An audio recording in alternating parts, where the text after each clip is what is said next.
We are here, everybody. Welcome to the first episode of The Hot Zone. We are your hosts. My name is Y4SO. I'm joined by my very good friend, Zephyr. And we're here to talk everything competitive Apex Legends. This is something that Zephyr and I have been talking about and working on all through the summer, honestly. And we're kind of super excited to finally be here to kick things off. This is going to be a weekly show where we're here to talk about ALGS for North America and for EMEA. We're going to be talking kind of holistic changes within Apex as a game. We're going to talk Series E and anything that really you folks want us to talk about in the scene. So, Zephyr, happy Thursday, my friend. It's good to see you, as always. How we doing?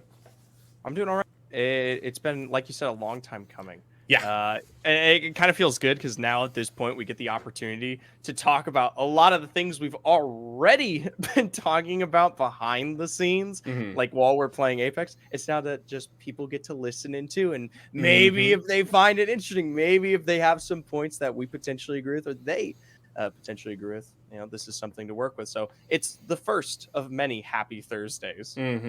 I couldn't agree more. The one caveat I will give to that is there won't be an episode next week, so we're right off the bat gonna break our weekly moniker because I have to go to Arkansas because, as was announced yesterday, I'm gonna be at Rewired, which I'm super psyched about. So, but we will have like a big preview episode after that as we kind of gear up for everything that is coming in Pro League. So keep an eye out for that. But today we've got a ton of topics that we want to cover here, and I'm just gonna bring these in and we're gonna get this underway, Zephyr, because there's a ton of stuff to cover here because it's been a very busy off season from a bunch of different perspectives. But I feel like off the top, the easiest place to start is with the changes we saw for Pro League. Of course, we waited, I think, probably a little longer than most of us would have hoped for the information about year 3, but we did finally get it. For you, off the top, what is kind of the most significant, most important change you've seen in the Pro League format? Sure. Mm-hmm.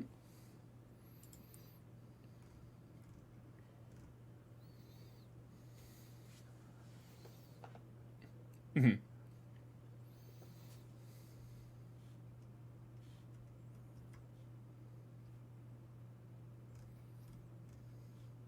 Ooh, hold on.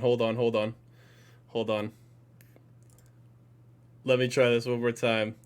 I did not have your audio on. I'm gonna fight this man. I know. There's like, go ahead. Man. Yeah, you can hear Zephyr. Yeah, that's my bad, chat. I apologize. Welcome to the Y4SO, the Hot Zone. I know show this is my show. This is my show. Okay, I should have. Yeah, your audio should be on all the scenes. It works. I'm sorry, folks that are listening. Yeah. The stream is built a little bit differently than I'm used to personally streaming, so I didn't have the correct audio source on the right scenes. Zephyr, they can hear you now. I promise. Pro League. Talk about Pro League. Pro League format. It's obvious. At the end of the day, nothing happened, folks. Yeah, it's the same thing that everyone's been paying attention to since the very get-go of when year 3 was finally announced, right? And it's been something that I've been begging for since we jumped into year 2. It is simply the fact that we are working with 40 teams. Sure. We are working with 30 teams instead of 40 teams, right? And obviously, that's going to hold huge implications, especially in terms of the quality of play. Finally, I can confidently say that when we are talking about Pro League and Apex Legends, we are talking about the pros. Yeah.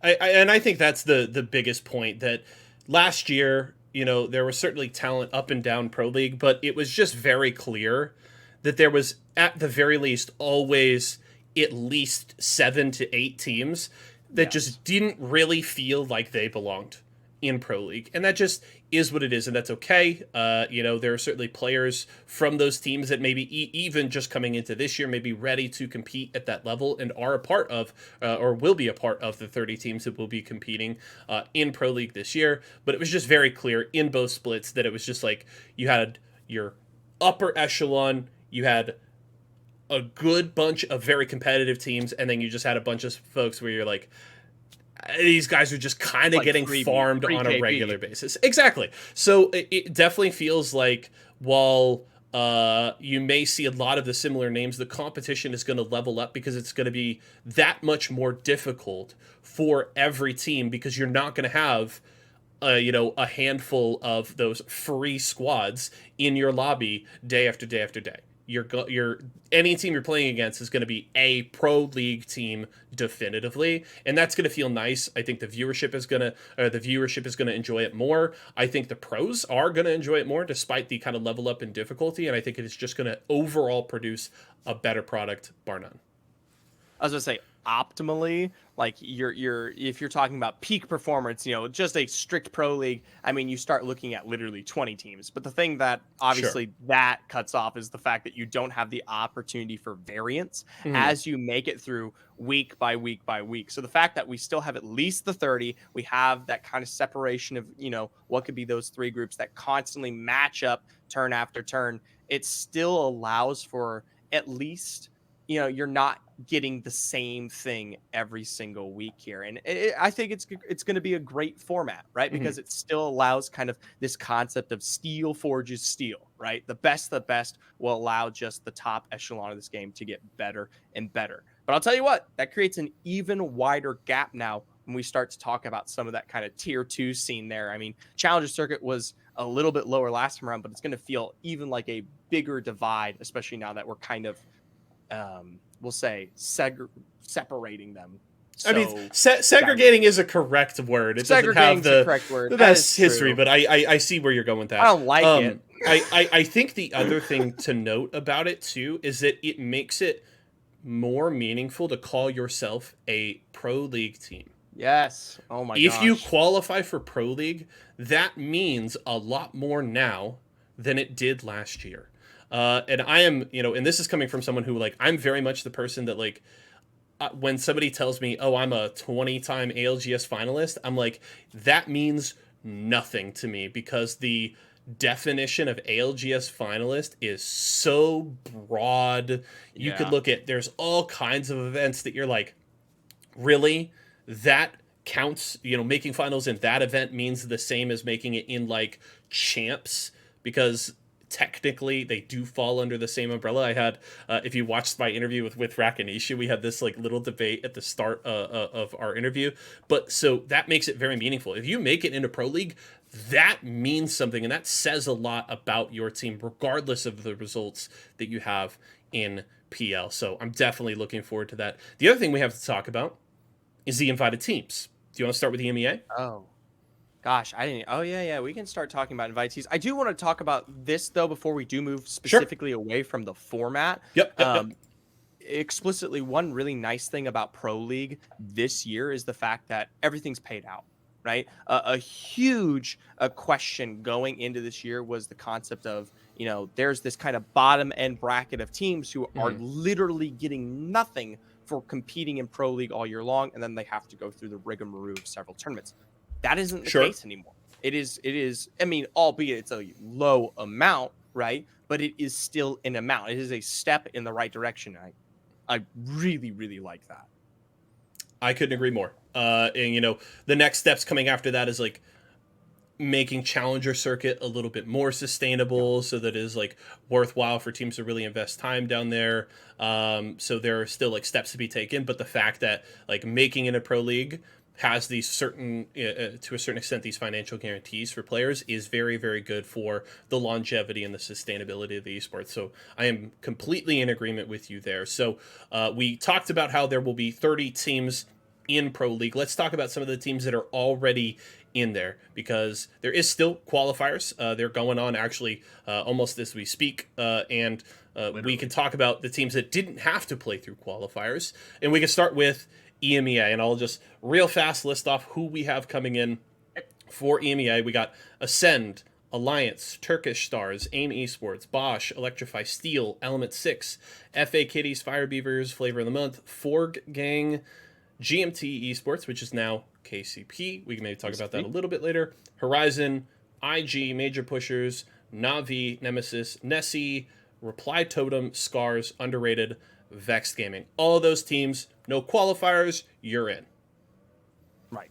So, I mean, at the end of the day here, this kind of pulled back from what was the LCQs slightly, as well as the championship as a whole. The funny thing is we talk a lot about, obviously this is actually now drawing back to way when we were in the summertime and year 3 kind of hadn't even been announced yet, but we had the invited teams list already start to kind of flesh itself out due to just the players announcing it themselves through their emails. And in North America, obviously, there were some big questions up on the board regarding some of the teams that have made their way in. Before we jump to NA, is there an EMEA equivalent of the situation that you're kind of starting to reference? Or when you look at the EMEA qualifiers, are you like, all these teams, like, these all make sense? Or do you feel like there's an outlier in terms of the EMEA invited teams? This is what I was about to say. I don't. For EMEA specifically, there is much less dominant, consistent talent within the region that it felt like when we looked at the invited teams, like someone was kind of maybe not in a position that we had expected, especially after the last chance qualifiers way back in May, right? In EMEA, everything kind of felt balanced. Everyone that you expected to be competing in the Pro League was there, and those that did manage to kind of make it in who weren't bigger names, right, are on the same level as some of those kind of fighting their way through the cusp of the preseason qualifiers right now. And obviously there's been roster changes across the board here that influences that as well, but it seems like in general it was a decent gathering of the 22 that we kind of looked at there. Okay. Then I guess we can jump to NA and we'll run through those teams because you did have a little point to make there. That one. North America, you got 100 Thieves, Atlanta Premier, CLG, Cloud9, Complexity, Dark Zero. That's a big one. Dark Zero moving to North America. Elevate, Furia, G-Force, G2, Luminosity, NRG Optic, Oxygen, Renegades, Sentinels, Space Station, Team Liquid, Torrent, Tripods, TSM to be announced. The big discussion is Tripods. And if you want my full in-depth thoughts, I did a 20-minute video on my YouTube channel. Just search Y4SO on YouTube or go to my Twitter and you can find it. I have a full discussion on this because it was the big conflict between Team Esports Arena, which granted they were playing under the W banner last season, but they were really good. They were the best free agent roster in ALGS last year, and they didn't get an invite. And Tripods, who only played in Challenger Circuit, did. And that is the big conflict there. Do you have like kind of thoughts you want to give on that? Oh my gosh. I know. We've had this discussion. We have talked about it many times at length. You folks are not in our late night Discord calls, but Zephyr and I have hashed this out a half dozen times. At the end of the day, I think in terms of specific achievements, right? When we look at it from that sole perspective, obviously when you start matching up Tripods against the rest, it is maybe not the best comparison and they don't feel like they deserve a position, right? And that's a heavy argument that we have seen within this scene across everybody who has discussed this, right? And also then comes this one as well. Having someone like Nick Merckx as well as the Tripods team, I think is very good for the health of the esports. 100%. Albeit the kind of decision regarding competitive integrity and kind of throwing him in there was a huge misnomer for some. And obviously this all kind of stems back from the fact that in terms of ruling regarding invited teams, it was extremely flexible, right? It was not directly kind of built into the champs, the last chance qualifiers, etc. It was kind of just at the end of the day, truly, even though there are patterns that were found, it is whomever they feel is a best fit for the representation of the Pro League. And at the end of the day, in that perspective, I can understand why we see Tripods within the mix of those 22. It is definitely a roster that you would want in there for the health of this esport. Yeah, and I think that is that kind of comes towards one of my biggest frustrations with it, is that I think publicly it has been stated that, like, oh, LCQ wasn't like the determining factor for Yeah, that's what it has been invites. said out loud. But it's just like, but if you look at the teams and you go, okay, well, all of these teams that are invited went to champs, and basically I think the rest of the teams were the top finishers in the LCQ. It kind of makes that seem not true, and then it just really, to me, feels like that is the decision that was made, but it wasn't communicated adequately. The players that were playing in LCQ didn't go into LCQ knowing, hey, I'm not just playing to go to champs right now, I'm playing to keep my spot in Pro League, and that matters. Which and is I feel completely different. Yes, and I think and it totally changes the approach for these players in going into an event like that. So I think that is one of the biggest frustrations for me, is it feels like it wasn't adequately communicated to the players, and that's disappointing. Ultimately, Esports Arena, who is, I think, one of the teams that the community kind of as a whole looked at and felt like that's the team that got kind of snubbed the hardest by this decision, they have qualified for Pro League. Though there is some further discussion, we'll kind of hit on that in a little bit, but talk about that one. more to talk about there. But ultimately, I will say this. I'm still excited to see tripods. We've gotten to see them playing in Series E Pro Night, as well as a ton of, not qualifiers, scrims as of late. Things have been interesting. The early returns I was getting from talking to pro players and stuff about them in regards to their competition in Pro League next split was, I think, more often than not, I was hearing people thinking they're going to sink more than they're going to swim. The play that I've seen so far is mixed. So at the very least, I'm curious. And I completely agree with you too. It's a huge dub to have Nick Merckx in Pro League. That is a huge win from the viewership and marketing perspective, and everybody wins on that front. So we won't, we don't need to talk this topic to death. Tripods is in. I think we're both very much looking forward to seeing them, and I hope they succeed. I would love to see them do well. So.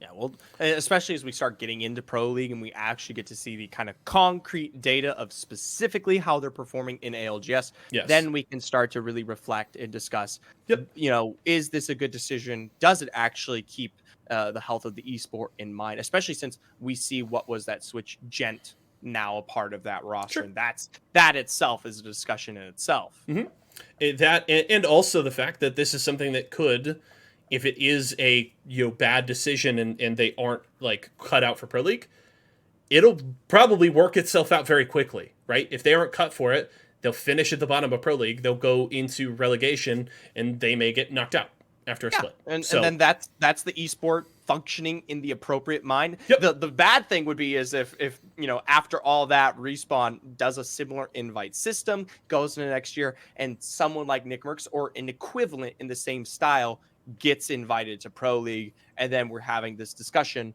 all over again. Yep. We will address that if and when it comes around. So away. we're not gonna theory craft that too hard. Is there anything else that you want to hit on the Pro League format, or do you want to just jump into Roster Mania? I would be curious. Obviously, you're more North American oriented than I am here. Sure. Was there any other teams that you felt found their way into North America that don't live up to that kind of expectation? Or do you think that's just a simple tripod discussion said and done? I think you can make that discussion about Oxygen a little bit. I'm not super sold on Oxygen, but at the same time, if memory serves, they also competed in Pro League last year. Yes. So yeah, they did. Like that's the one thing, is like the one qualifier is like Tripods didn't compete in Pro League, whereas I believe every other team did. So so Oxygen you can maybe start to make that argument about, but they were still playing in Pro League at one point, so it is what it is. So there's really not any other teams on that front that I want to get into. So do you want to jump into Roster Mania, talk some moves? Start talking about the moves here in the Pro League scene, and just about anywhere else. I'm down. Let's do it. So, as you can see, topics updated. Jump to Roster Mania. Where do you want to start? Let's go EMEA first. Where do you want to kick it off with them? Okay, this is a tough place to be because EMEA, obviously we have seen some shifts here, but it is not like, I don't know how to say it. I mean, the coverage that we get over specifically these players is so few and far between. That's why we're here, Zephyr. Yeah, that's true. That's It's true. our job now. I'm doing my best to talk about it for them. You are carrying But the EMEA flag across the entire Apex competitive scene. all I want to say is it's very different because we see like a roster change in North America, like Energy, right? And we get literally 4 or 5 weeks of consistent, 4 or 5 days of gameplay again and again and again, where you get to see how this team performs. I'll be completely honest with everyone who's currently watching. When it comes to the roster changes that we have seen in the EMEA region, we are talking about maybe 3 to 4 tournaments max regarding any ones that I currently bring up here. So a lot of what is out there is very unproven, right? And there are consistencies within some of these scrims, and that's where I'll start with. But at the end of the day, I mean, in comparison, alternative region, I mean, it's rockier. Okay. So obviously the big one to start with at the top of the board, and it's obviously something that has at least paid dividends as it currently stands in recent weeks. We talk about Element 6 right now. Obviously, there are things to say regarding their specific comps and playstyles that they've kind of, we'll say, revitalized the meta that currently exists and what they're doing within it. And that might be a big factor here. But right now, Element 6, obviously, they go into the off season and they drop Nags, right? Nags is no longer playing with the roster there. You have K-Swinny and Slayers, and they pick up what we currently is going to be finalized, obviously, is Lyphen. Lyphen comes over from Horizon Union, and effectively, this team currently is number one in my eyes, right? I mean, going into EMEA How big Pro is League, that gap? How big is that gap? That's a good question. Is it just like E6 and then do you feel like there's a team right behind them, or is it E6 and then we're dropping I think it's much closer than that. Like you start bringing up people like KCP, going GMT, right? Yes. Obviously that roster, and it's definitely, there's consistency there as long as we start discussing teams like Fire Beavers, Alliance, etc. Right? And obviously, scrims are as low as it gets for a good representation and understanding. Like I said back when we were talking about tripods, we really need to see kind of ALGS in full force to make some impressions. By the way, this is the first time that we will do this, and it is something that we do on this podcast. I just noticed this being brought up. I think this is an interesting thing to note. Taxington says Nags was bought out, not dropped, pretty sure. That's pretty interesting because obviously that leads us towards our next roster change. Nags, if this is the case, bought out or brought onto AIM, which is a switch that is still being tested, and one that I think is highly controversial towards the success of AIM as a roster because they lose out on OJ. Yeah. And I'm going to be honest, from the pro players I've talked to, from the competitors that I've seen in these scrims, OJ was kind of the full force reason for a lot of success that the AIM roster saw in some of its dominance. And it's something that we never really truly got to see on a competitive stage because every single time we talk about Sweden or champs, OJ couldn't be there, couldn't be part of the action, right? Due to the controversy and the conflict as it stood, right? And so never really got the opportunity to look at it in that light. But at the end of the day, we talk about alternative scrims and stuff back through year 2. AIM were competitive. Recently, Hiraka, Yuchako, and Nags together have been in a rough spot, right? And I think Nags can be just as aggressive, just as strong in providing leeway as similarly to OJ, but the difference between the two is like night and day. AIM have not been able to get a foothold in the scene recently. We'll have to see if that Nags edition does that. How big of a boon do you feel like OJ joining the Fire Beavers roster is? Because that, when you talk about it in the context of how big of a part OJ played in the success of AIM outside of course, the events that he couldn't go to, and you talk about really felt like he was kind of the straw that stirs the drink there, really leading the way, going now to Fire Beavers. How big is that of a boon is that then for them?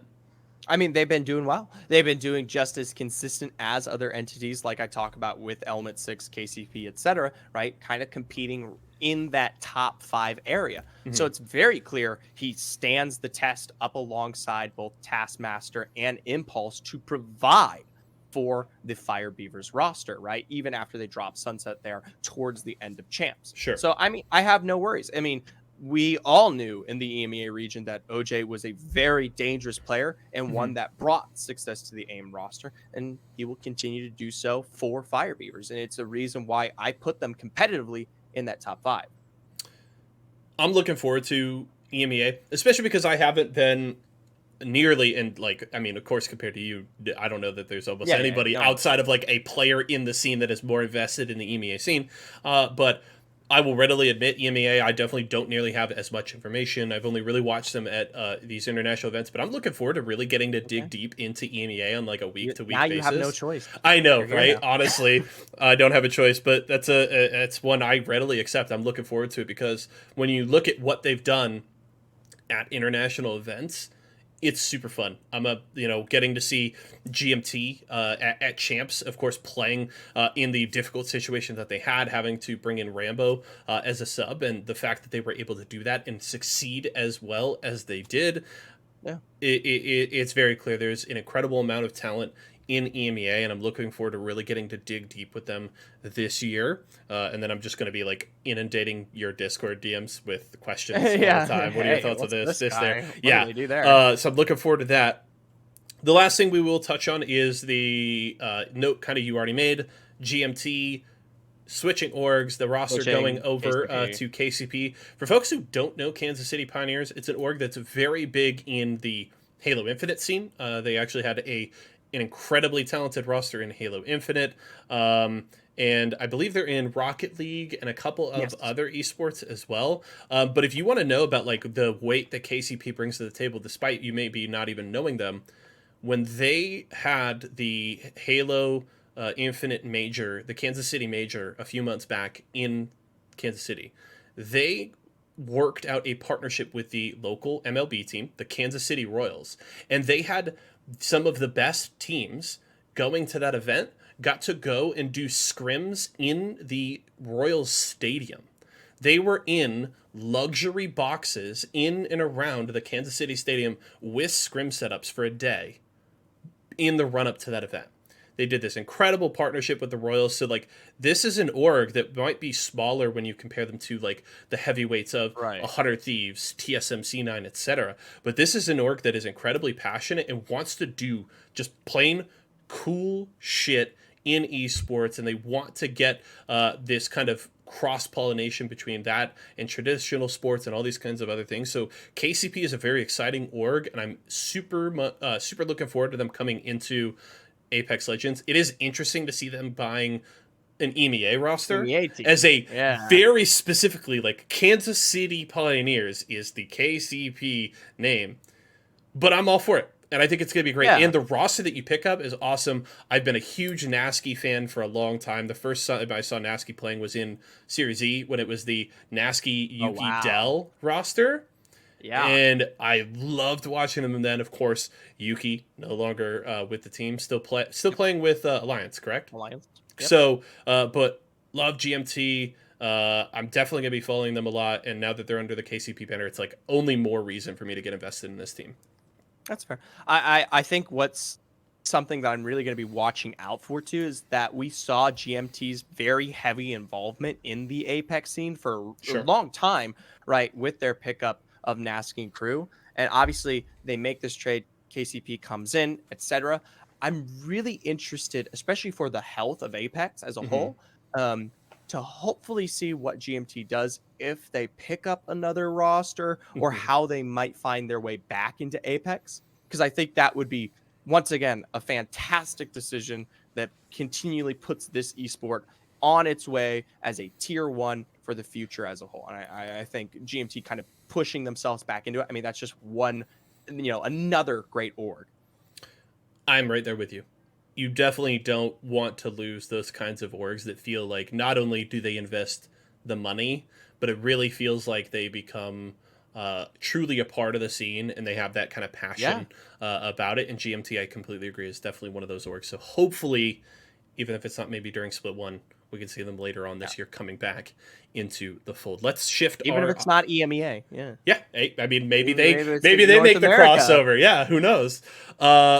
Let's do that ourselves. Let's cross over to North America and talk about a few of the biggest moves there. Let's start with one of the biggest shifts NRG, super talented roster, have been together for a long time. Yeah. And TL, they bring in Gildersons. Things look really good. They show up at champs. And then Gildersons bails. Yeah. Gildersons joins NRG. Rocker leaves. Rocker goes to C9 to replace Alberlele. These are two big moves for two big orgs. And the early returns for Gildersons on NRG have been incredible. They won 4 of 5 pro nights in a 5-week span in Series Z. I think they won 2 or 3 straight oversights, if memory serves. Like we have technology. We can look it up. They have been crushing it as of late.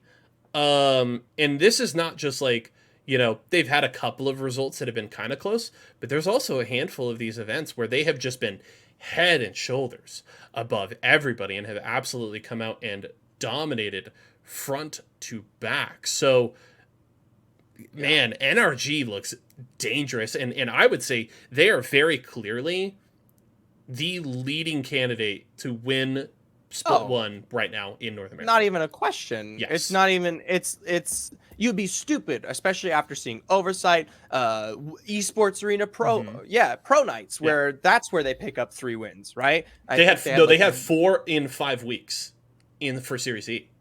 Really? Yes. Oh my gosh. They won 3 in a row, dropped a week, won the 5th week. Yeah. So it's just absurd. I'm curious. Obviously, this is my turn to say when it comes to North America, I'm a little bit less informed. So I leave it up to you. It's okay. Why?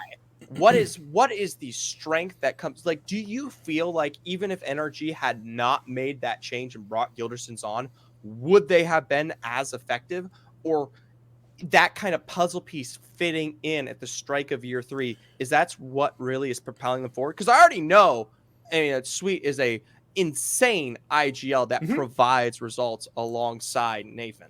Like, so I still think that if they don't make the Gildersons move, I still think they're like definitively in the top 3.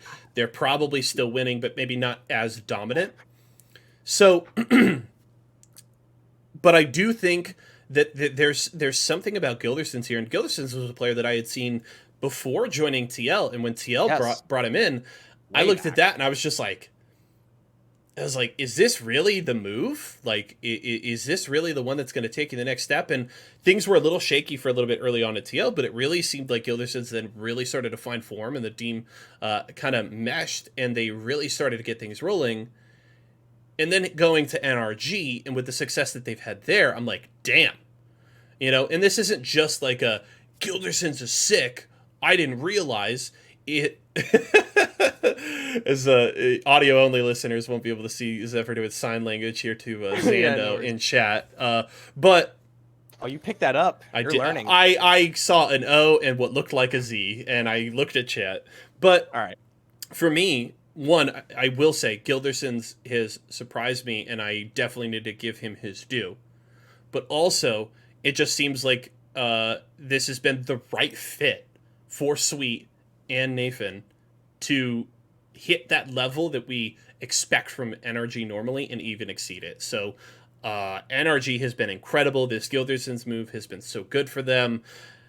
And we'll have to see. I mean, the sky's the limit for this team right now, it feels like. So then my question to you is, I mean, obviously we're going to talk about some other roster changes in a sec. Who matches up in that regard in your eyes? Obviously, you had me try to tackle over on the EMEA sides. I mean, in terms of NRG, who's up there? So I asked you about EMEA, about that kind of gap in terms of the levels there. I actually think there is a little bit more of a significant gap between NRG and the rest of the teams. TSM is up there. I do love the fact that TSM has been adjusting their compositions. One thing we saw from them last year was they put Hal on the Valkyrie. They were talking about how they felt like it allowed him to kind of IGL and literally physically move the team around the map where he wanted them to go. But that didn't quite work out for TSM after that move, and they have thrown it away. They've put Verhulst back on the Valkyrie a little bit more consistently, and they've looked really good. I still think that they're a little bit of a step below NRG, but TSM is pretty definitively that kind of next up team, which really shouldn't surprise a ton of folks. It's fucking TSM. Like, it is what it is. The other teams, of course, is like Dark Zero. Dark Zero. That's a weird one. So, like, how is it going to work with them coming into North America? Like, it's easy to just be like, well, they won champs. They're the best team in the world. Like, they're going to come in and dominate. Right. But, like, the conversation isn't the same. Like, the level up of competition on a week-to-week basis playing in North America is going to be different for them. And also just the adjustment of coming to NA. Literally, like, the physical movement to come here is going to have an effect. I still have high expectations for Dark Zero. I would be surprised if they finished outside of, like, top 4, top 5 at the end of, the regular season. But I'm not exactly sure how that's going to work out. We also haven't gotten to see them play. So yeah, the big thing to look at is obviously we have gotten to see them play. Oh, did I miss it? Oversight. Oh, that's right. That's right. They are playing in Oversight. The first tournaments, they've finally gotten the opportunity into Oversight, and it's like,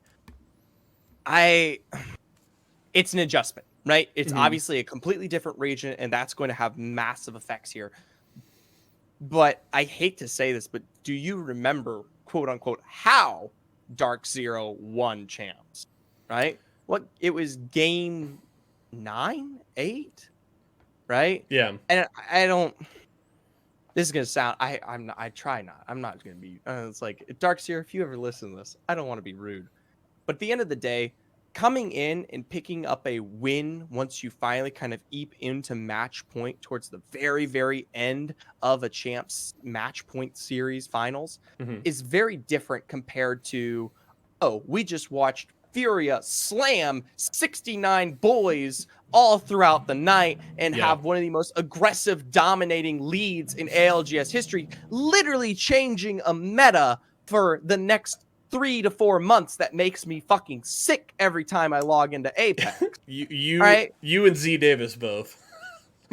every time Z Davis is playing, you can guarantee you're going to at least get like 2 to 3 tweets about how he hates Seer and Horizon meta. So I do think you make a good point there. Also important to mention, as Dia aptly puts, Optic 100 Thieves TL could also be top 3 without too much of a surprise. I completely agree. I'm not as high on TL right now, personally. 100 Thieves has been good. Of course, the Vaxxon edition has been wonderful for that roster. Optic, of course, like I would say, I think it's not crazy to say that Optic overall was the best team in North America across the entirety of year 2. If you look at like the entirety of the results, and I think Optic will be right up there. So like my top 5 in whatever you want to put it is pretty definitively 100 Thieves, Optic, TSM, Dark Zero, NRG, and the only one that I have like set there is like NRG number 1 for the time being. That's fair. I feel like, do I have to do that for EMEA now? Now that you if you would like, I will not put you on the spot. This is your choice. Element 6, sure. KCP, Bosch, Fire Beavers. I need a 5th one. AIM or no? No. Gosh, no. AIM has fallen off. Okay. Give me 2.5 seconds to look at this list. 1, 2. No. That's not 2.5. 2.1, 2.2. All right. We said KCP. We said Element 6. We said Bosch. We said Fire Beavers. And then Zando. AIM fell off. Alliance. What am I doing? Alliance. Oh my gosh. That was a freebie. That's the center square on your bingo card, dude. Come on. Can I take 1 second to say, hey Zando, please don't send that to AIM. I still love them. They're still very nice people, and Darky is such a cool coach and a cool guy, and Haraka took great photos and stuff with me, and they're awesome friends, and I just hope they fix things. Let's wrap up real quick the Rostermania discussion here before we jump into talking about qualifiers. Last couple of moves we'll talk about where Rocker ended up after leaving NRG, going to replace Alberlele on C9.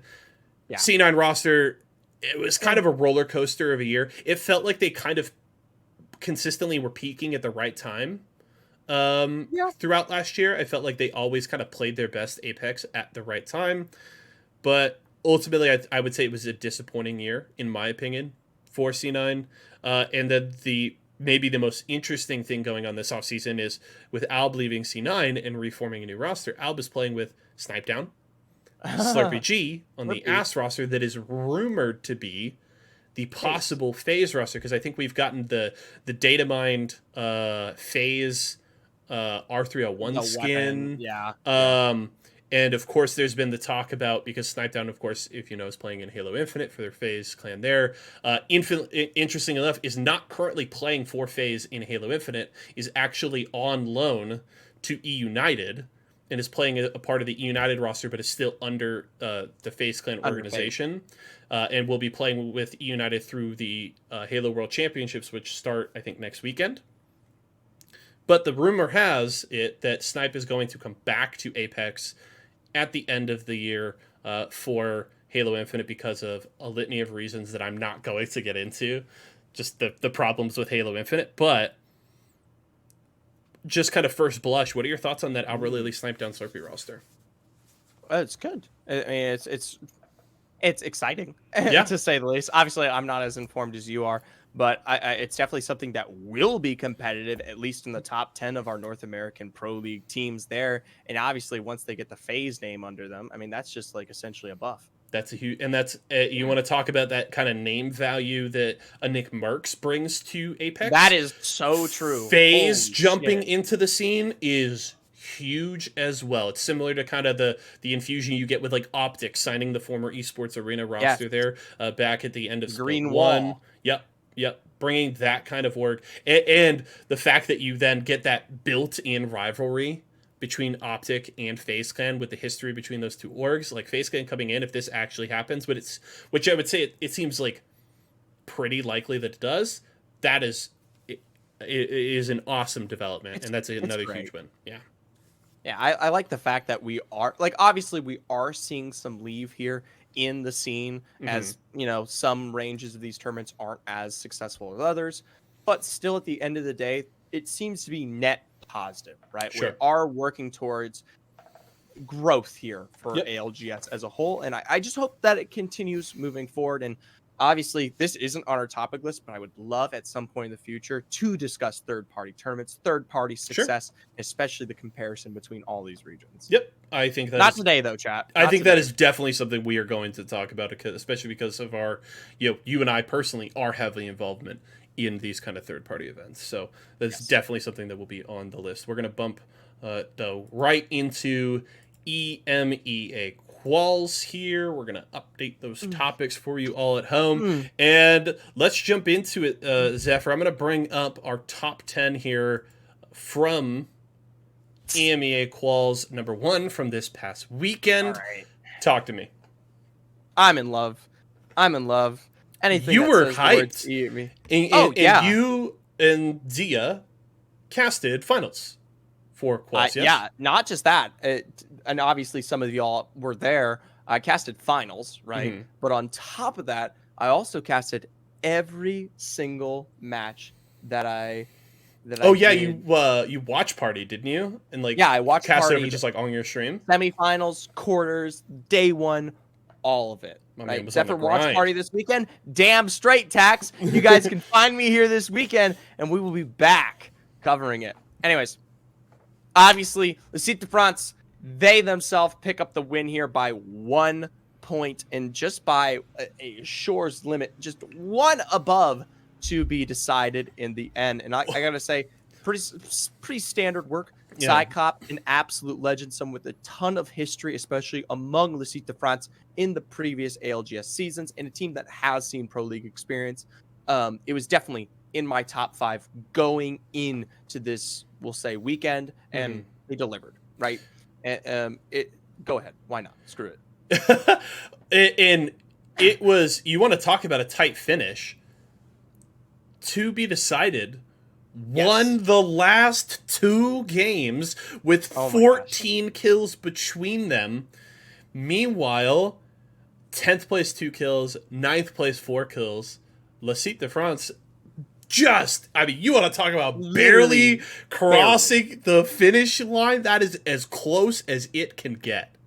So people, I mean, obviously, if you were there watching it, even if you weren't, I'll describe it. Lucius de France go into that final matchup, and they pick up some kills on VZH and I believe FPM, right? And on their rotation in finishing FPM as they enter the big mod area, they get absolutely ass blasted, and their journey is done, right?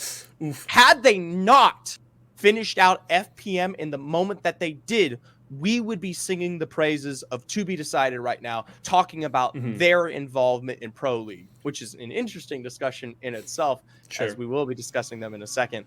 But I will say, Lucius de France, pretty standard compositions. They work with the Fuse, though, particularly on side cop there. Something that's super notable about the roster that is a parallel that we will see in North America is the fact that they work with YOLO. YOLO was a player who came from a very successful Challenger Circuit Split 2, jumps off the Adept Club / Cooling Gaming roster, which was populated by Bardo and Zuni, and he participates on Lucius de France, right? And he comes in, he's 16 years old, and even with these healthy veterans, still manages to provide when it counts. And I think it's such a cool storyline, especially when you look at North America, where they have Caprah, which is also another extremely young player we will be discussing. Yeah, we will get into that. Was there any other big standouts for you that you want to hit on just from this qual, like a team that you're going to have your eye on as quals continue? Okay, so that's super interesting because I go into this and I notably talk about on the board there. I talk about Lucius de France, Incentive to Rise in 4th, VZH in 6th, UTFT over there in 10th, and Outplane 8th. So all of my top 5 at least made it into the top 10. But the thing that's super interesting to talk about is the fact that top 2 or second place and third place, Bitfix Gaming and To Be Decided break the current meta. And they pick up Rampart respectively on both rosters, which is super, super interesting there. And they not only just picked it up and just started playing it willy-nilly, they found dominant success with it in 2 great examples, in 2 great wins for both of those rosters, which is not, at that point, you have to start looking at it. You can't just say, oh, these guys are just exceptional with Rampart. No, there has to be some science to the madness that is allowing Rampart to win. They can't just be good. The legend has to have some place in this meta right now as a response. I don't know that I want to see Rampart in North America. Shut the fuck up. That's one of the things where, like, when the Watson came in because of playoffs, the Horizon and Seer influence of Furia, those kind of influences I'm fine with. Rampart is one that, in my opinion, can just stay in EMEA. You Dia's can have it your all dick to off yourself. later, dude. Dia's gonna find you the next Esports Arena. He's gonna say nope. We can throw hands. We could throw hands in the DMs all you like, Dia. Fine by me. Keep the Rampart away from North America. That's all I'm saying. I have so much to talk about here. I think with Rampart, go for it. there is so much space to build off of that legend, and a team that knows how to use her aggressively on the attack is a team that is capitalizing on this meta right now. We talk about lack of defense, high mobility, big rotations. That is something that Rampart actually can counter due to the level of how she puts herself out there. Now, granted, this is something that I think is really important to this discussion. Bitfix Gaming and To Be Decided are less likely to pop off with that composition the minute they get into Pro League because teams are far more decisive. They're much better at setting up and paying off in how they utilize things like that Horizon, Falk, Seer, etc. Right? So I think the Rampart's very good in what we have currently seen. I think even if you continue to push it to the highest metal, it will find even greater success there. Right. I do want to touch on this because I do think it is interesting. Incentive to Rise in 4th. I believe this was sent in here by one of the people in chat. Anyways, Lufka, one of the players. Obviously, just one of the 3. Lucky, Lufka, and They're gonna kill me for forgetting it. Anyways, It's a lot of Incentive players to or- keep track of, man. I forget sometimes. yeah. I called Nathan Naffin on Series E a couple weeks Oof. back, and I immediately got like blasted in chat, and I'm like, No, you guys have to they'll realize still harass us. I cover like 5 esports scenes concurrently with so many players, and I'm like, there's also the North American CS player named Naf, which I immediately just like went Naffin. You're Yeah, right. that's it. So it's fine, but continue on Anyway, IA. so Lefka Laki and Light, obviously, that's Yes. why I forgot it, because he just changed his name to Light from Wicked Sick. Anyways, Lefka playing alongside Ascend. And I know this for a fact because I've talked to Kashera. Chat, don't tell Kashera I'm telling you this. Obviously, you probably already know Leans this. into the camera. but it's the fact that obviously a third for Ascend hasn't been confirmed, and they are still very much trialing a ton of players. And you know, I've seen them go from utilizing Null to someone else to now apparently what is Lefka.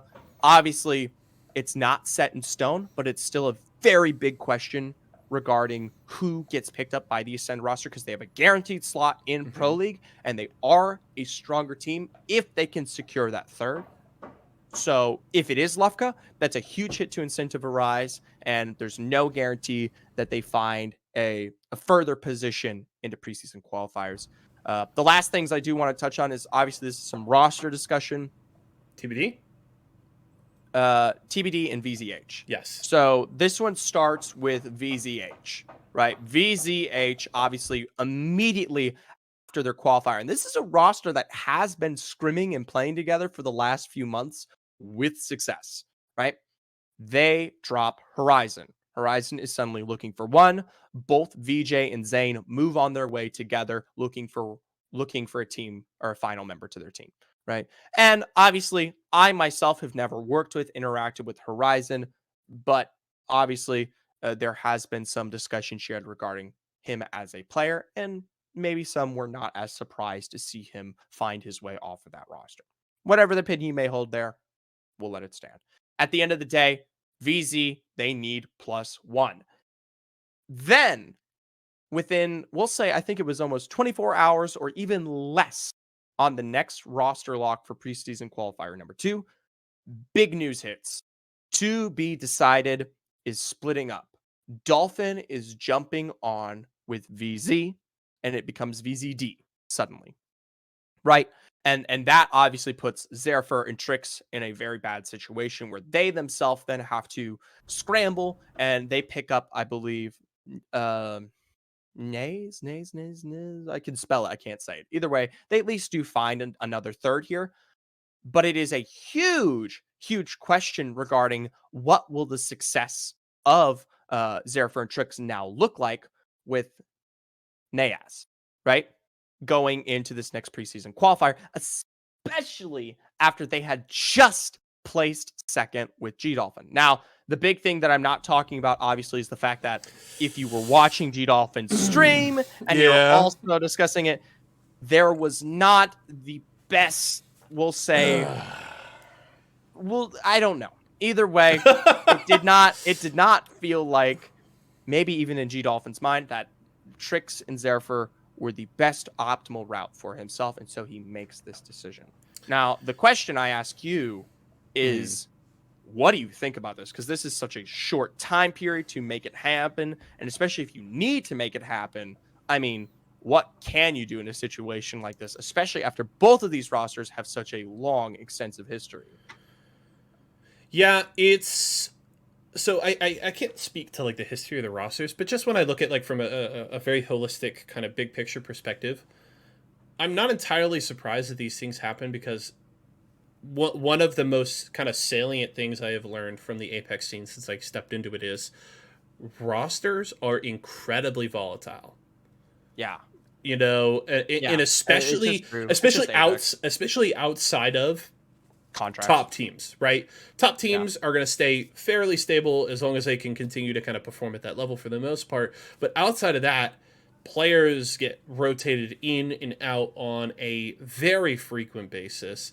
And I guess what it just comes down for me is that I feel like too often teams will go into things like a qualifier event, and I get the feeling that they haven't invested the time before said event to figure out if it's going to work.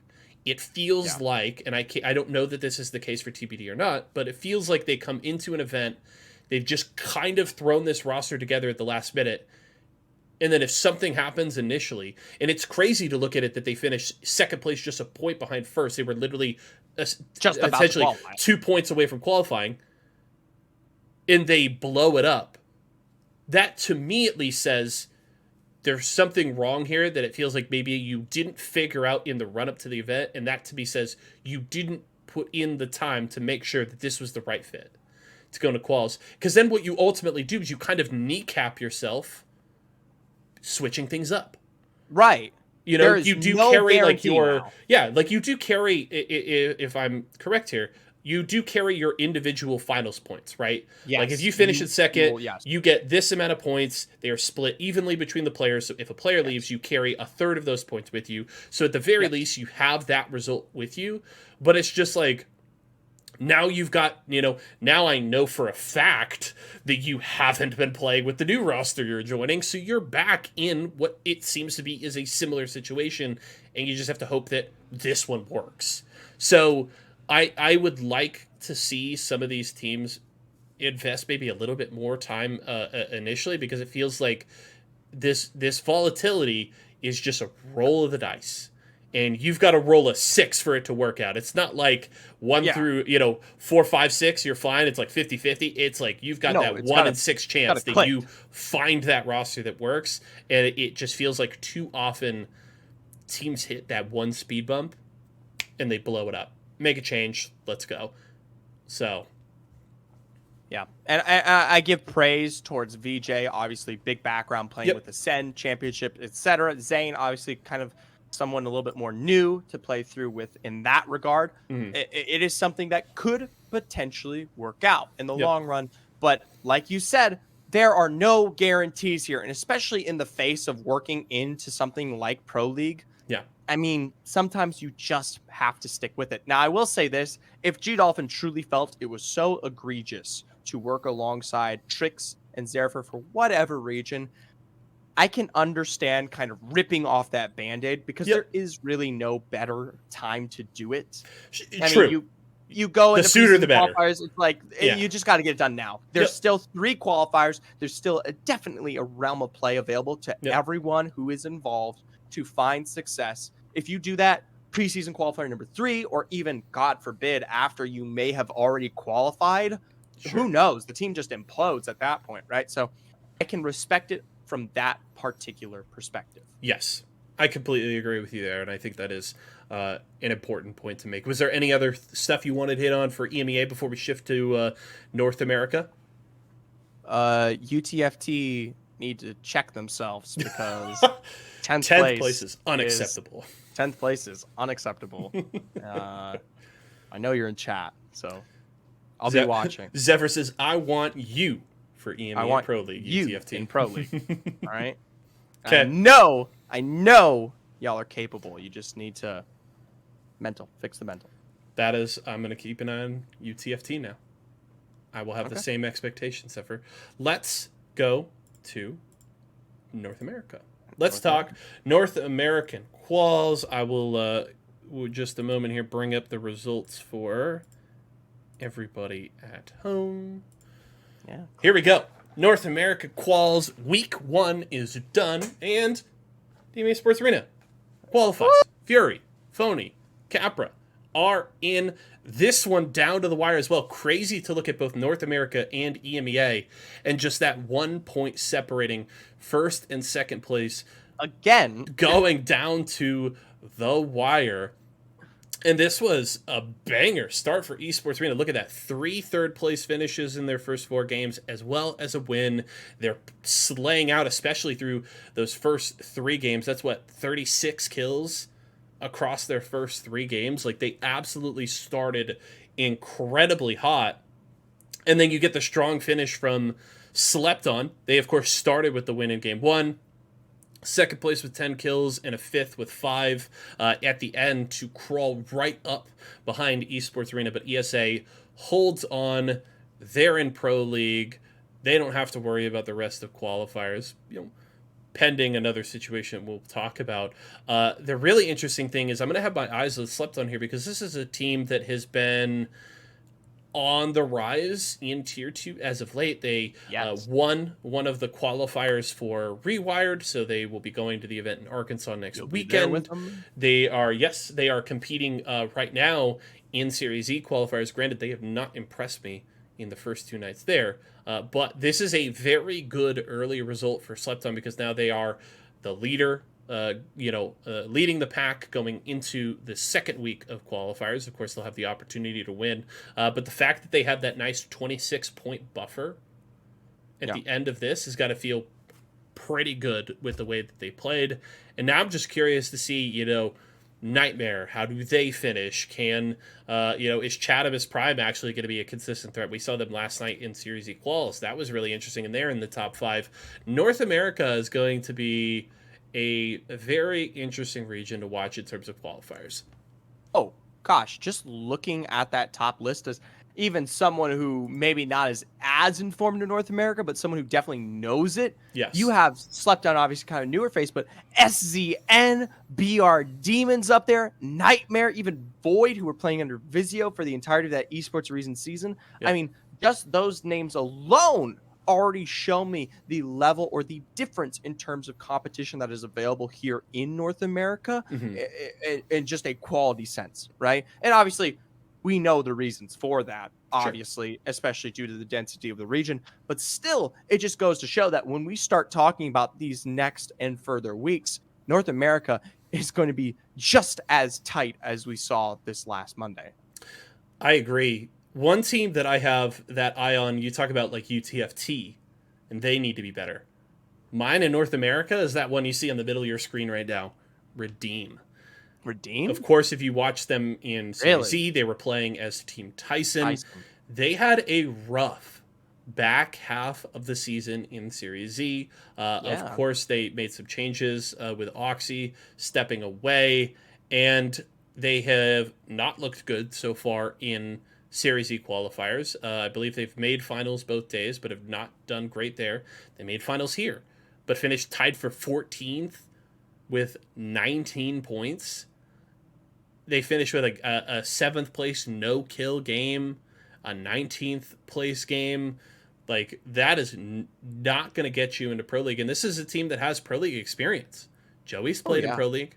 C. Davis has played in Pro League on, I think he's played on 2 different rosters in Pro League. So, like, this is a team with a wealth of experience, especially when you compare it to a lot of the other teams they're competing against. And that is, in my opinion, an unacceptable result for this team. This should be one of the top contenders to get into Pro League, and they just aren't playing like it right now. I don't think I would be on the same page with you there with Redeem. As in you have a lower opinion of them? Yes. I think that's fair, yeah. I have casted enough esports arenas and seen their performance across multiple tournaments to feel like they can be a roster with some extreme highs that do allow them to perform when they're at their peak. But we talk about inconsistency. I feel like Redeem and inconsistency, those 2 words go hand in hand, right? It is not a team that puts up results, especially if we talk about the last 3 or 4 months where it seems like they've really taken some hits for some reason. Yeah. They seem unsure. They go into certain kind of compositions, experimenting, trying to put something together to find a response to the current meta. And as all these other teams really got involved with what we, do see as a setup and an effective play style, Redeem has just been a lot slower to the take. And so I don't have that same level of confidence, especially looking at the next 3 weeks, that they can put something together in time to qualify. I mean, 15th is not a good starting place, especially since, we haven't discussed it, but some of these teams will not win.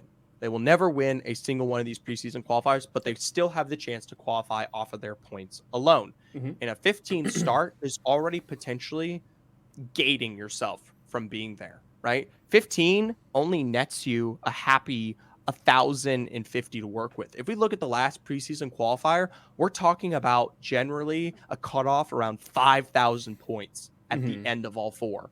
That means Redeem needs to net themselves, if they don't win, 4,000 points. 4,000 points is 1,333 points split across 3 qualifiers.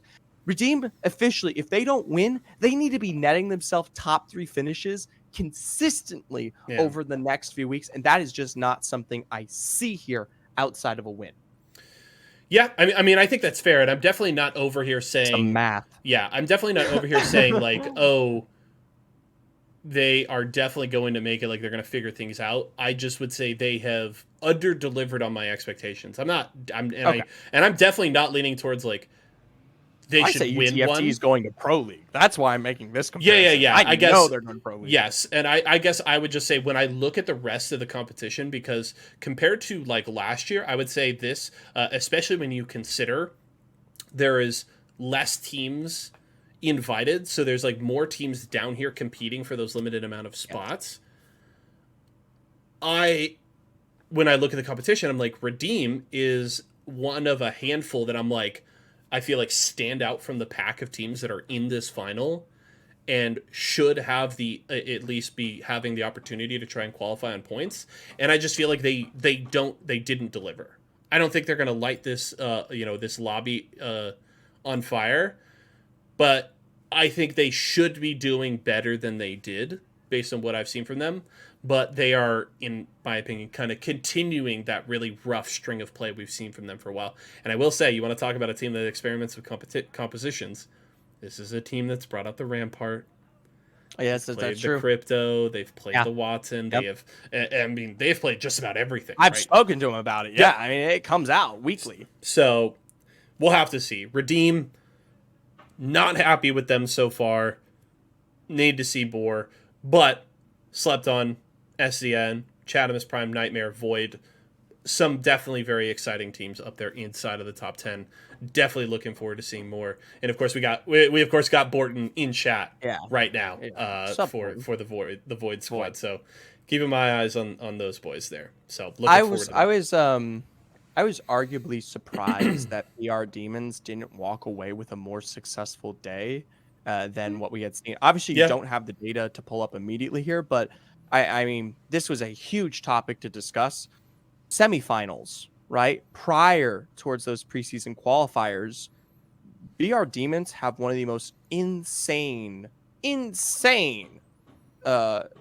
series I've ever seen. 117 points.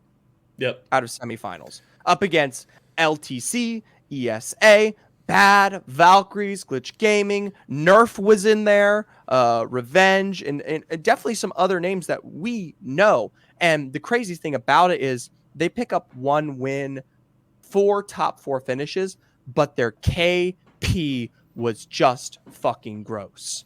Round 3, 17 kills. Round 4, 18 kills. Yeah. Round 5, 21. 6, 16. A majority of their placements mean nothing in the face of how aggressively successful they were in that lobby. And half of that lobby was in, obviously, what we saw in finals. And it just was nowhere close to that same level of control here. And obviously, I didn't get to cast it, nor did I even really get to see it. I know there's one person in chat who might be able to potentially answer that because he was definitely there. Yeah. And I mean, for me, it really just looks like BR Demons, like you trade out one of those bad results in finals and it significantly shifts the complexion of that. Because they have a 13th place with 1 kill, an 18th with none, and a 15th with 3. Those are 3 not good games, right? The fact that you picked up some 3 KP to sprinkle on top to jump ahead of Chatamus Prime in that final game is nice. Or to stay ahead of them because Chatamus Prime won the last game is nice. But ultimately, 1 game changing there very much shifts the prospects. And it just shows, like, across the board, as you mentioned, that aggression not there. That KP not there. And they need to find a way to do that in this lobby. Because guess what? If you can't do it in this one, you're going to be hard pressed to Yeah, do it in in Pro Pro League. League. So you better figure it out now. If that is your style of play, you better figure out how to make it work here. It's a good point. I hadn't even thought about this in the realm of Pro League, because at the end of the day, I'm obviously comparing Sure. these teams within their own lobbies Yep. as it currently stands. But I mean, we're effectively discussing how's BR Demons going to match up against their drop nearby, TSM or Optic or whomever it may be once they are finally in those lobbies, and that is much more difficult of a point to sell for any one of these preseason qualifier teams in any one of our regions. I agree with you there. Let's dig a little bit more into one team that we interestingly didn't talk actually a ton about, because there is a deeper discussion here. Team Esports Arena, they finished first place in the first qualifier, which means they auto-qualified to Pro League. Phony, Fury, Caprah. Great early performance from them, of course, because this is like a newly formed roster. They've played a little bit in Series E together. I think they've been in an oversight or two, but this is like one of the first big early tests for this team, and they answered the call. They did a great job, a narrow margin of victory, but they still won. But of course, then some fallout afterwards, because as you quickly sent a screenshot to me and Dia in our DMs last night, it was an interesting tweet from Caprah yesterday, essentially the gist of it saying, unfortunate things happen sometimes, looking for team for year 3 of ALGS. Yep.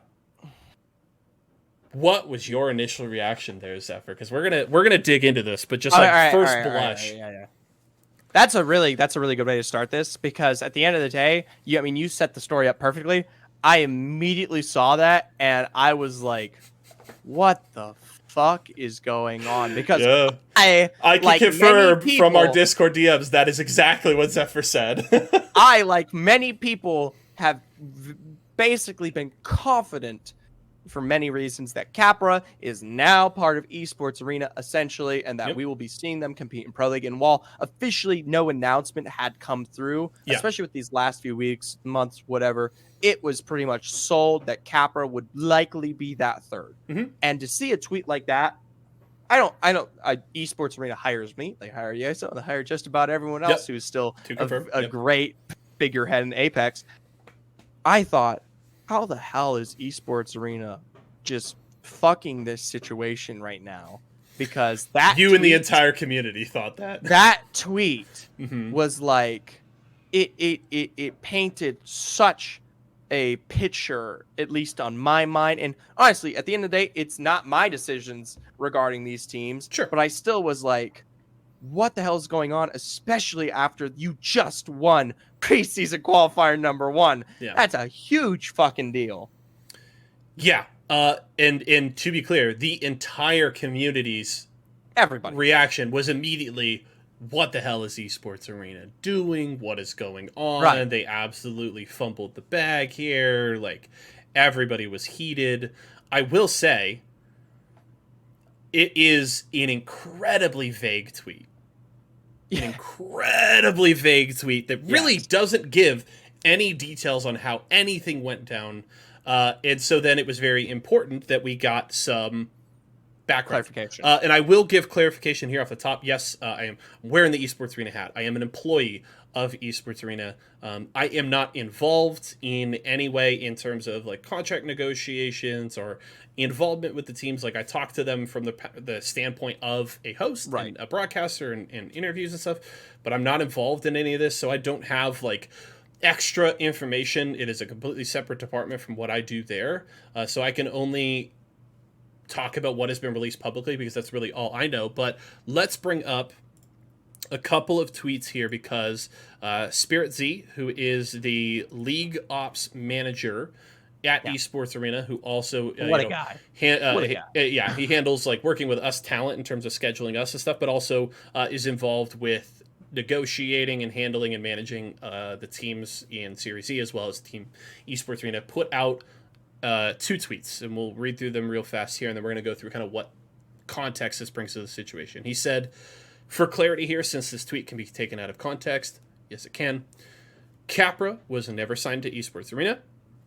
Caprah has been offered a full year contract to play for Esports Arena at the same rate as the rest of the roster. We are still in negotiations with Caprah to work out the concerns that Caprah has brought to our attention, and the Esports Arena still plans to sign Caprah for year 3 of ALGS. So this brings an incredible amount of context to this situation. So I'm going to bring up the first part of the tweet here. So let's talk about that. First of all, one of the big early speculations that some folks brought up was because of the announcement of Bullet coming to North America.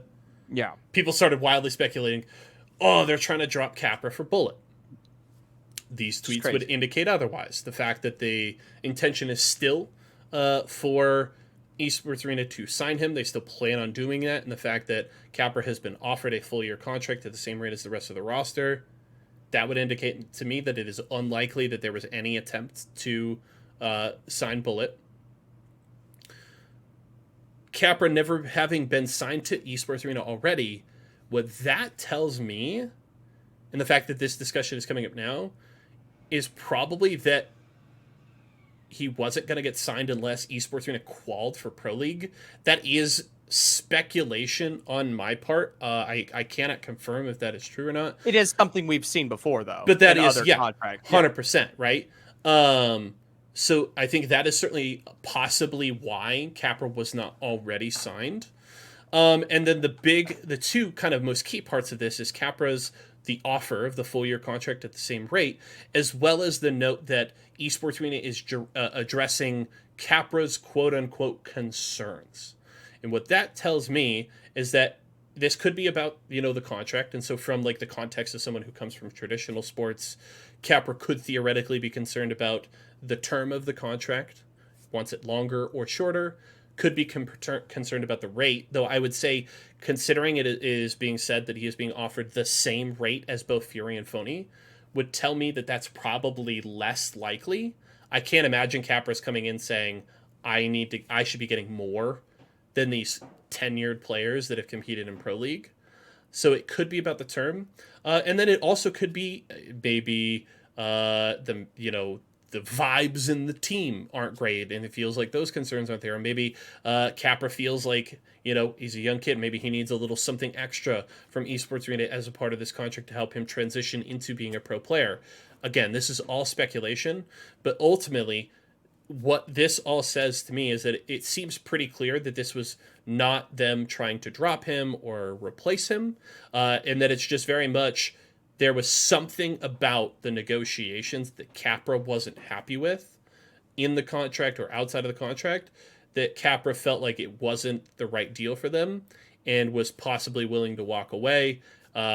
The fact that they still plan on signing him means that negotiations seem to be ongoing. But I think this is a lot of important context to this situation, because this is very important, because if you drop Caprah, you no longer are auto-qualified. You have to play with the roster you qualify with in week 1. So if Caprah was to be dropped, they would drop the auto qualification. They would keep points, but they would have to find a new third and play in qualifiers again to try and make sure they get in. I mean, I don't even know where to start with that, because all in all, obviously the situation is just very kind of flash in the pan, big reactions right there. Yes. And then obviously Caprah takes the brunt of all of this attention, and it is focused a lot of, we'll say, even heat towards his particular way, esports way, or esports arenas, etc. Right? And especially for all of y'all who potentially maybe frequent the comp Reddit and many other places, it has been heavily discussed, especially regarding what kind of decision he's making, and especially it's something that will go on to impact Fury there, right? So something that I think is important too is that I know obviously nothing against Esports Arena, but we do have to look at outlying factors and what influences those may have on Caprah.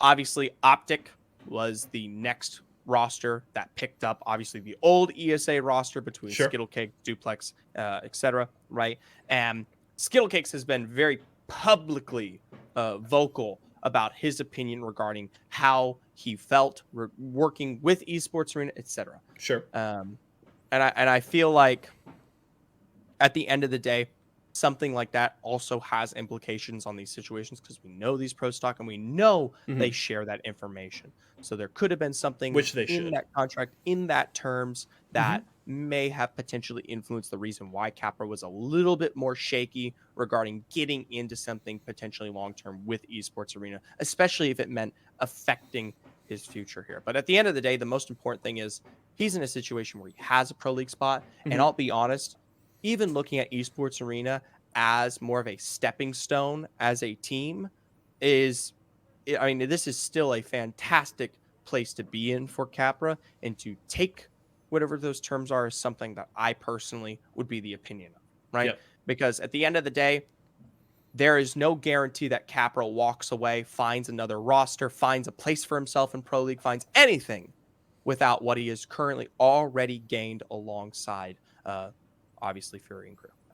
Yes, I think you already touch on one of the 2 points that I really want to hit here at the end to kind of wrap up this conversation is one, Caprah is already in Pro League. If Caprah decides to step away from this roster and go a different direction, it is more likely than not, in my opinion, that Caprah doesn't play in Pro League in Split 1. If that's the direction that he decides pretty much to go. Guaranteed. Like, it's going to be hard. You do bring that third of the finals points with you, but you're almost guaranteed to not find a roster that's already in Pro League that's going to sign you.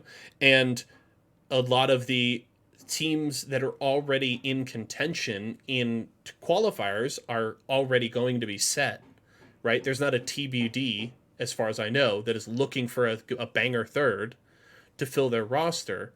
So you're going to have to form a brand new roster with one less week of qualifiers to play to try and make up that time. It is doable. It is not impossible, but I would say, if you step away from this roster, your chances of playing in Pro League go from 100% down to probably 30, 40 at most. So I think that is important to recognize. And then the other thing, too, is I will say, as much as I hate as an employee and somebody who believes in what Esports Arena does, I do hate to see them getting a ton of flack on social media, especially, and granted, this is not relevant to this situation necessarily, but there have been times in the past where things have happened that I've known Esports Arena has tried to do the right thing and has done their best or whatever, and they've gotten flamed because of a twit longer that excluded a bunch of context or whatever. I hate to see them get flamed, but I will say, I do like the fact that the general community in Apex tends to side with players before orgs. And I think that is the right place for the community to be. Because a lot of the time, the orgs carry much more power in these situations than the players. And I'm happy to see that the community largely sides with the players first. And I think that is the right place for them to be. It would seem, based on the context we've gotten, that was, to an extent, the wrong side to be on initially based on Caprah's initial tweet as we've gotten more context. But ultimately, I'm happy to see that they are there to support and defend the players first as opposed to the orgs, because that's the right place for them to be. Before we move on here towards our next topic, I will throw this out in chat because I want you guys to start thinking. For those of you who are here, we are going to wrap up with the recent series of qualifiers, but you can see there it says questions underneath that. After we finish up our discussion regarding the Series E's quals, the floor is yours. Yes. We will pick 1 to 2 or 3 questions that you guys want to hear our personal perspectives on. We'll answer them here on the podcast before we sign off for the day. So while we discuss the Series E quals, be thinking, get those prepped and ready. Yep, hit them with us there. But let's jump into Series E qualifiers, and I could bring up the results for day 1 here for everybody at home. Of course, Series E qualifiers have begun. They are halfway done because it is 4 days of qualifiers. So we've already gotten 2 done here. The final 2 will be in a couple of weeks. Meowdy, which is Cody's new roster, dominant in the first day. Nice. Who, which is the Davis Wave roster that we've seen quite a bit of over the last 6 months or so. In second place, and then Redeem in third. Better start to qualifiers, though when we look at the results from day 2, not as impressive. But there's a lot of teams that I was very excited to see here in qualifiers this time around. Risen Rose, Revenge, I'm psyched to see. But a big one is, we already talked about them a little bit in terms of Pro League quals, Slept On. 11 points in the first finals there at 15th place. That's not what you're looking for.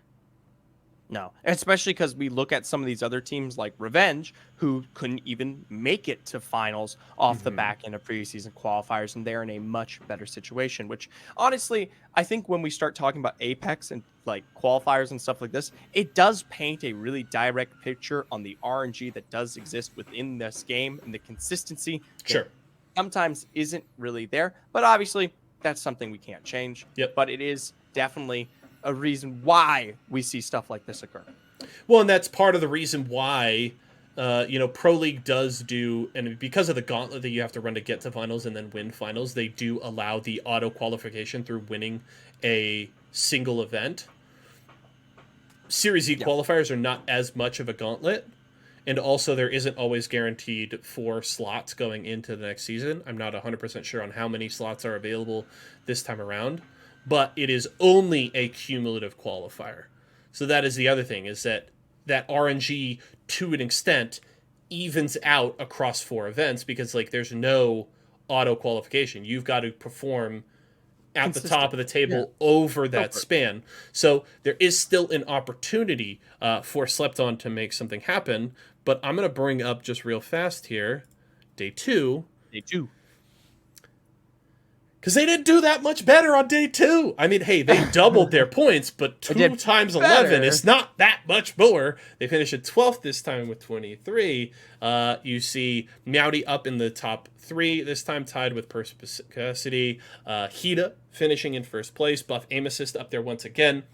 Running late is cool to see, especially they were playing with Ava last night. I don't know, is Ava the permanent member of that roster, or is Ava just subbing? I do not know. Okay, but I saw that last night, and I was very excited about it, because we're big Light Ava fans is dear here. from Running Late. He's kind of saying, but he knows for a fact whether or not Ava is part of that roster. I know for a fact, if you go look at, she is our permanent sub. Okay, that's cool. Okay, there you go. That's awesome. I was just and super Ava's psyched. She's a fantastic competitor, to say at least. I know we aren't discussing it on this broadcast, and we will start, but Celestial Cup is the thing I want to touch on. Yes, we will. And she is a competitor within it, alongside many other lovely ladies who are also making names for themselves right now. Also, side note, congratulations, Ava, on coming out this week. I saw your twit longer. Congratulations, and good for you. So congrats on that, and just awesome to watch you play. Running Late looks good. I would love to see Lightstar Joe back in Series E. I believe last time he was in was Season 3. Rice Krispies. On RKT, if memory serves. So, love to see that. Hope that Running Late can be one of those contenders, because I'm a big Lightstar Joe fan. But Redeem also here. Bit of a down performance here, down at 28 points, still in that top 10, but a drop off from day 1. So they've got work to do in Series Z. They've got work to do in terms of Pro League quals. They've got to figure some stuff out. But at the very least, the definitive answer we've gotten right now is Meowdy is the best team playing in Series Z quals right now. They are at, 142 points between 2 days. I don't think anybody else is even in triple digits. So that's a good place to be. Absolutely, and we'll see how that one fares, especially as we start talking about not this next week, but the following as we round out those qualifiers, because obviously maybe some of y'all at home don't particularly know, but those who do perform and do find themselves at the top in the overall standings will secure them a spot for the rest of Series E, which is going to be, that's something that pays dividends in terms of experience and a place to constantly get very good practice, especially up against pro teams on those Wednesday nights. Yes, and I agree with Zando in chat. 142 points in 10 games is nuts, especially when 90 of them came in 5 games. Now, granted, this is not as high end of a lobby. So, we were talking about earlier when we were talking about Pro League. There are a couple of teams that make it into this lobby that you can kind of farm. So it is not as impressive, but still, like, 142 points at 10 games, 90-5, nothing to sneeze at. That is 2 good days of play from Meowdy, and they are very clearly the favorites. We'll have to see if teams like Redeem, like Slept On, like Running Late can chase them down. Also buff aim assist, because they've been really good over 2 days. Let's get to the end here. Let's get to questions. Zephyr will come all right back here. We got one. Clear last. Let me go to transition there. Yeah, hit us, chat. Hit us with your questions. Zephyr, what's number 1? Yeah. All right. Remember, any questions, we'll try to take them on here as we finish out the day on the hot sound. But to start off with, this one from Matt Stanky. Opinions on scrims, specifically on the difference in quality in Tier 2 scrims. How are Tier 2 teams supposed to get good enough to challenge Tier 1 teams without playing against them? Without playing against them? Yeah, I think it really just comes down to, like, teams have to recognize that scrims are incredibly important, and you have to treat them like it is, like you're playing for money, like as if you're playing in Pro League or you're playing in Series E or whatever. Like, the more teams that approach it from that standpoint and take it as seriously as those matches, that is how you're going to get that kind of experience out of it. I know it is not easy, because kind of taking that mental step is not as difficult, because you are well aware that there's no money on the line, there's no Pro League placement, etc. on the line there.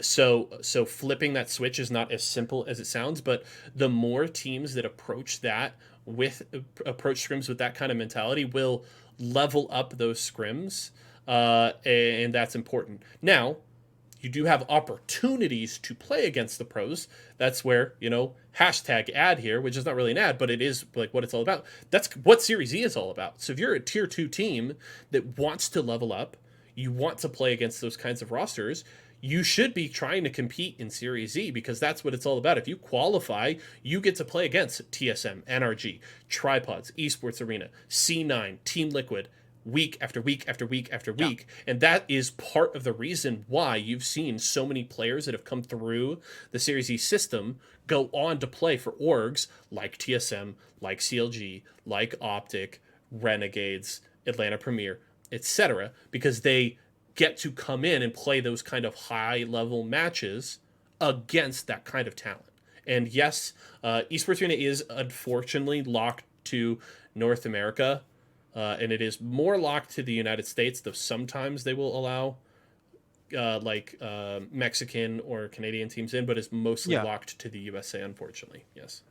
Well, I believe that's where Matt might have been coming from too, the alternative regions, especially EMEA. And that's definitely a place where it's a lot more difficult. And that's just more. You need more third-party tournaments in EMEA, but we all know that is like the discussion that's a whole different topic for us, and that is a more straightforward. Like, the answer is clear, but it is not as easy to make that happen in terms of EMEA.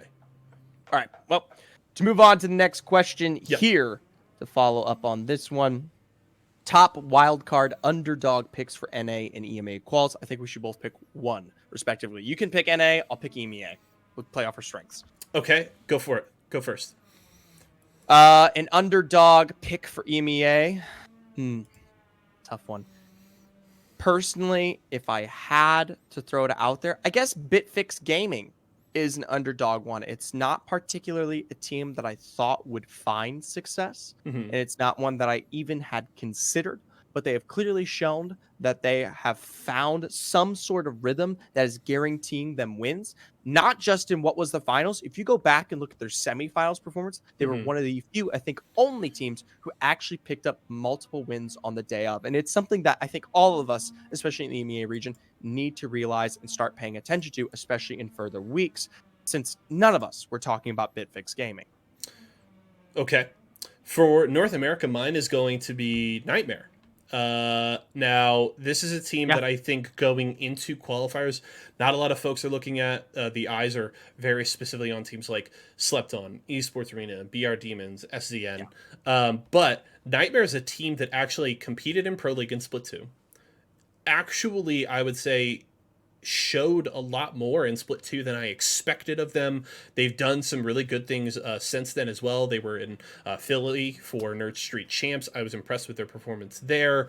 They are making some adjustments to the roster, but Nightmare is that kind of sleeper team that I actually think could really make something happen in quals. And I personally actually wouldn't be all that surprised if they made it into Pro League, because I think that team is talented. I think Nightmare has also done a really good job supporting the roster and giving them the tools that they need to focus on what they need to do and be, the best Apex players that they could be. So my pick is Nightmare. I'm definitely have my eyes on them here in quals for North America.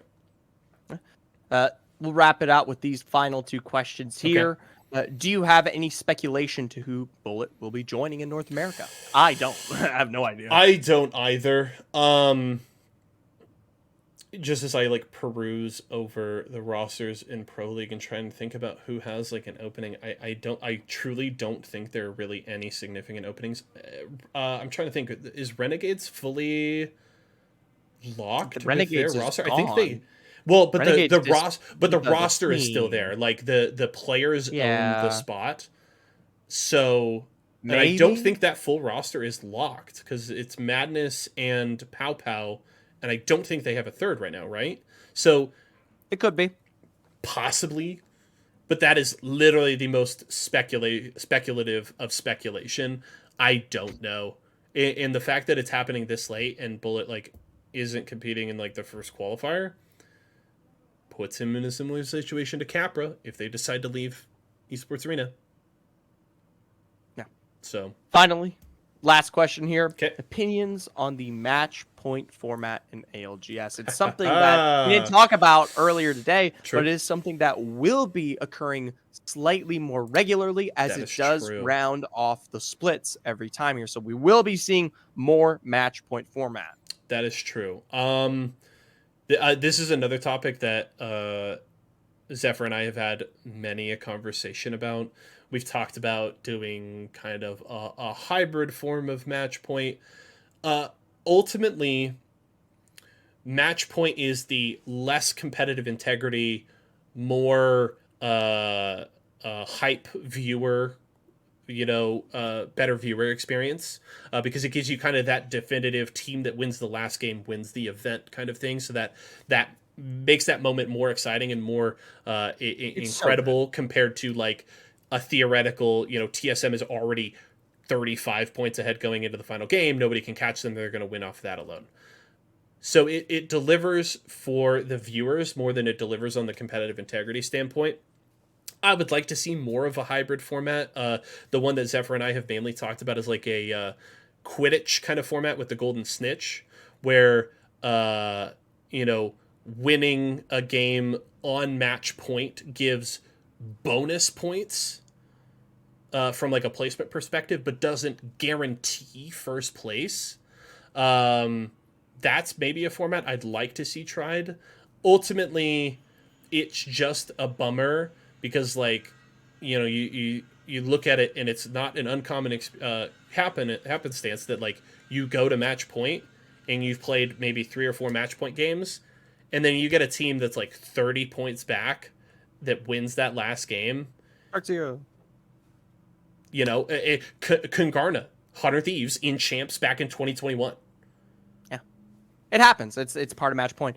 I will say, I don't want to see match point disappear. I'd like to see it maybe evolve. Yes. I'd like to see it change in the way it is designed, maybe a raising of the current threshold, whatever it may be. But I will say this. I don't know how many of you guys were at the ALGS Champs. I had the pleasure of actually being there and being within that audience on those finals. And wherever you stand as a competitor, I can understand that opinion. But there was something incredible. The game that Furia had hit match point, and they were the only team to do so. And we were all in that arena.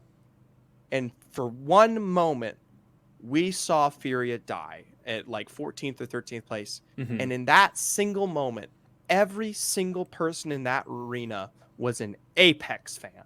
They were everyone was just fucking pumped to see that Furia had died, and it meant that they were going to see potentially their team, their favorite team, get one more game or whatever, just to even see one more game just as a general fan.